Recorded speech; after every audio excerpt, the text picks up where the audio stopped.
Ciao, felice anno nuovo, happy new year, welcome to 2018 on Calcio TV with me, Domenico, of course. So, it's fair to say 2017 was a crazy year for Italian football, to put it politely. What will 2018 bring? Well, that's what we're going to discuss in this episode.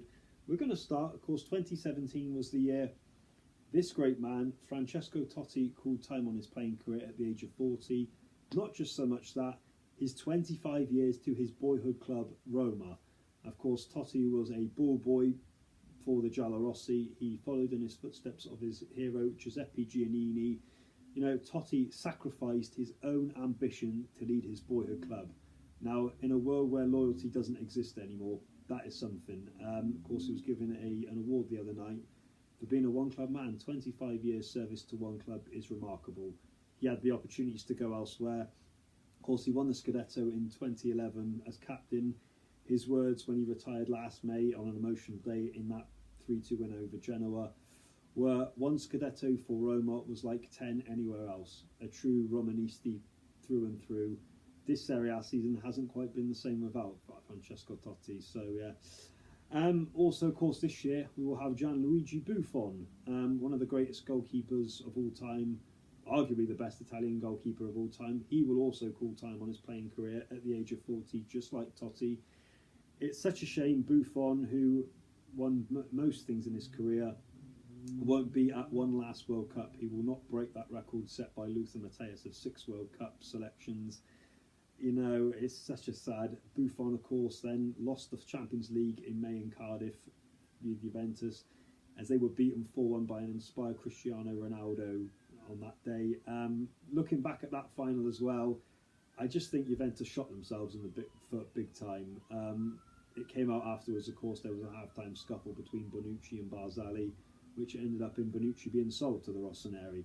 But, you know, if there's one regret, it's Juventus not winning their 3rd Champions League. You know, Bianconeri fans will, you know, their 7th defeat in a final, but that one was there for the taking. That is another regret of Italian football in 2017. So, we then move on to the national team, the Azzurri. As we know, this summer's World Cup in Russia, we're not going to be there. So, I'm going to have to find something to do in June to July. Of course, Gianpiero Ventura, the worst Italian coach ever, in my opinion. I couldn't understand how he ever got the job. We haven't qualified. We finished second in the group against Spain. Of course, we then drew Sweden, and we bottled it, played with fear over the 2 legs, and we haven't qualified for our first World Cup since 1958. We will not be there in Russia this summer. We cannot go for our 5th World Cup. It still eats me up every day that we're not going to be there. Just so much frustration. What we now need to do, apart from, obviously, I keep saying, rebuild, we need to restructure the game completely, both on and off the pitch. You know, the famous line, Italian football doesn't help itself. Well, it's about time it does, because Euro 2020 will soon come round. We really need to go somewhere from here. So the Italian FA need to select a new president. Damiano Tomasi has thrown his hat into the ring. Who will be our new coach? Well, luckily, we've got nothing to prepare for, as we know, so we have enough time in the world. We have a friendly against England at Wembley in March. Of course, that'll be an experimental squad, as we know, probably a caretaker manager. We may have a manager in place by then. You never know. As I've said previously, for me, Carlo Ancelotti or Massimo Allegri, maybe Mancini if he is unhappy in Russia, are my candidates for the job. That's who I would select personally. But this low point of Italian football has to be the start. We have to go forward now. You know, we can't become a laughing stock. We're the 4-time champions, you know, along with Germany, and I think only Brazil's won it more. Italian football needs to change for the better now, once and for all, and clean up the mess on and off the pitch. Even the politicians need to buck their ideas up as well. And what we don't need is Silvio Berlusconi interfering and his comments. He's a fine one to talk. People like him and Adriano Galliani and even Franco Carrara would be glad to see the back of once and for all. We will see. What can we expect in 2018 then, apart from, of course, no World Cup feature for the Azzurri?